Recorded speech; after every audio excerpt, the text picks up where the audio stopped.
You know what I like? Being locked indoors. Not being locked indoors. Having that freedom to go out and do whatever I want. But on a gloomy day like this, where it's almost trying to rain. And we have an alert. There's going to be rain starting in 3 hours. I always liked a really nice chili. No onions, cheddar cheese, but mine comes out of a can because I'm not able to cook. Well, we're going to cook. We're going to change that today.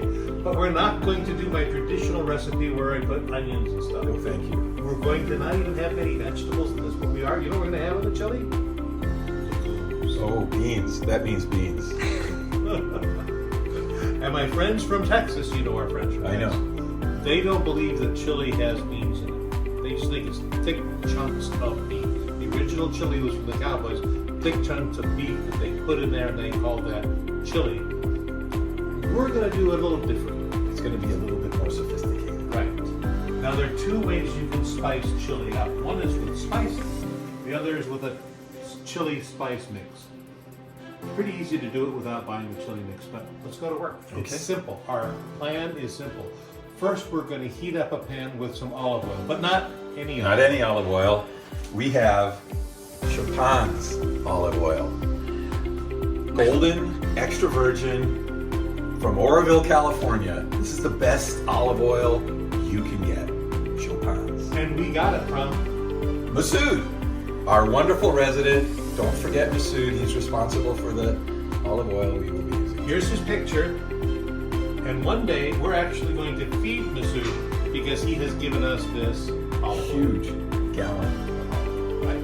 All right, let's get going. Let's go. Are we going to be browning the beef now? We are. Okay, so we will use Chopin's olive oil. Is there any other? No, there isn't. It's the best. Right. Okay, and you have taught me to cover the pan. Right. So we don't use measuring cups or anything. Probably can't make a mistake. Terry, did I do good? It's great. Now we're going How do we decide how much beef to use? You probably want a quarter to a half pound per person. So we bought 4 pounds. That was too much.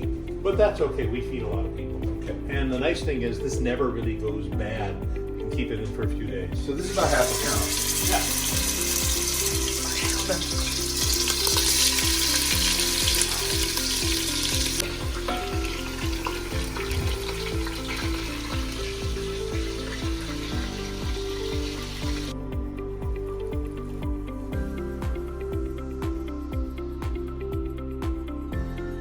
So we've managed to put all 4 pounds of beef in. That's a lot of beef. That's a lot of beef.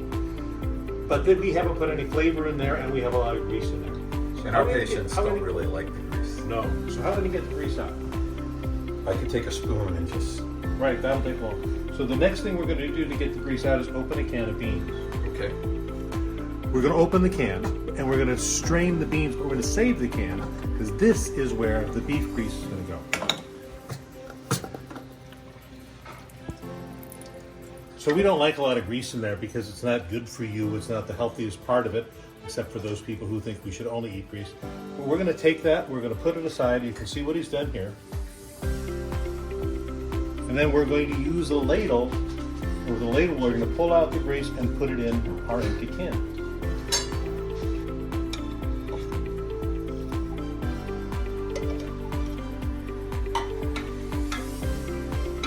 So there's a couple reasons we do that. Number one, you just don't need that much fat. And fat is concentrated calories. And I don't know if you've noticed, but we're watching our waistlines because this just doesn't happen, from eating fat.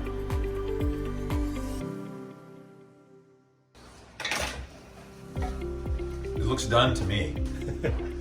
But that's just meat. Okay, we have to turn it into chili. Right. So let's start with some tomato sauce. Okay, but not just any tomato sauce. No, it's... Forest Glen. There you go. Okay. I just pour this in? Yeah, pour it in. I can't ruin it doing that? No. How do you know how many cans to use? So we've got 2 cans of sauce, but this is a can of diced tomatoes. Right. With a little surprise. Yeah. You've added some... Well, I didn't. No, there's a little bit of green chilies in there. Not enough that's going to really affect the heat, but enough that'll affect the taste. So we're going to put in 2 cans each. Excellent. And I'm glad you got cans because it's easy for me. Another can of sauce.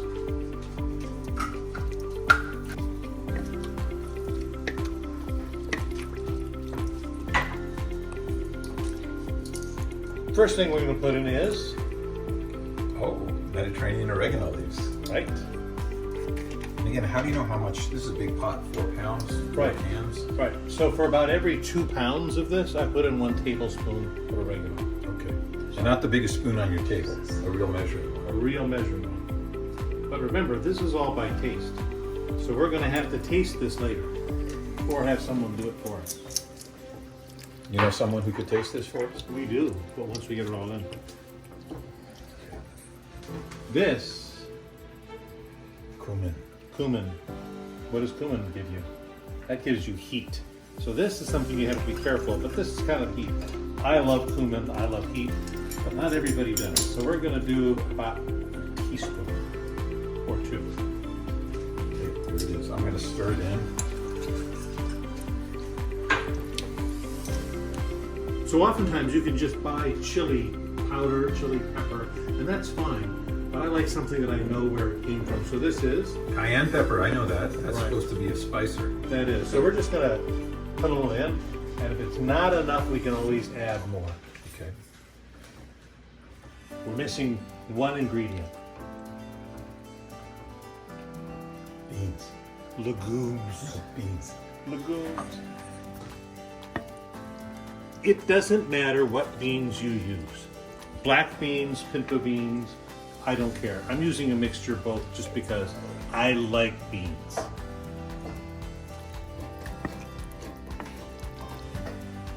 You always taste as you cook, because when you cook, you don't know if you put too much in or too little in. It's always better to err on the side of too little.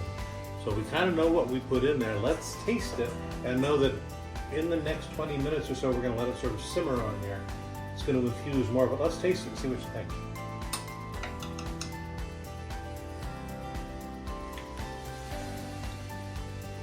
It's actually really good. It needs a tiny more kick, but I like it. Yeah. What are you doing? You can't get a glass? You're thirsty? You need to drink some water? But we want to let this simmer for a while. If we don't let it simmer with just the meat, it'll burn the meat. So what we want to do is let it simmer as a soup and get all those flavors into it. So we're just going to add a little bit. There. I've added about a cup. It looks like a nice consistency. If it is, when we're done with this, needs more thickness, we can either cook it longer, or if we're a hungry crew, we can thicken it up, and I'll show you how to do that next. Okay. All right. Now it cooks. Now it cooks. What do you think? It's starting to cook. All right, now we just wait, and flavors will infuse, and hopefully we've got it seasoned correctly. Okay. All right, let's get out of Let's here. get out of here. Medium low? Yeah.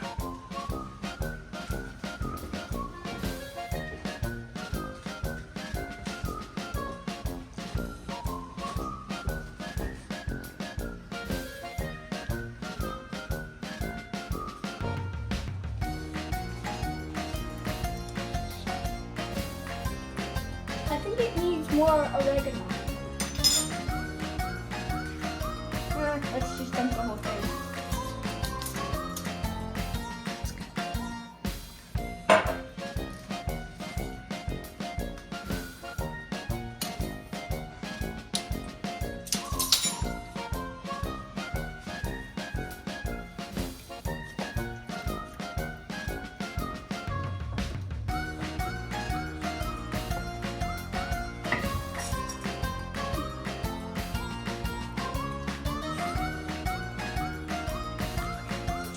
Perfect. I think I'm done. It looks pretty good. It smells good. It's really good. It is. Let's taste it. I got my spoon. There were 3 here. There were 3. Uh, We're down to 2. there was oregano left. Did you come and add more? No, you were with JJ? JJ? Yeah? What did you do? I put more oregano in there because I thought it was pretty bland. Well, let's taste it.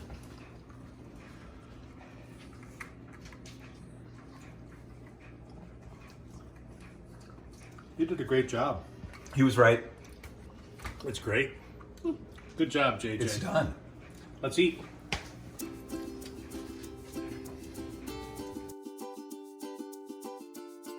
So this is our healthy finale.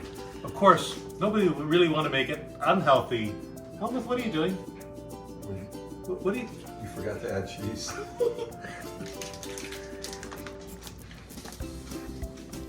It's really good if you grate it like this. It's perfect.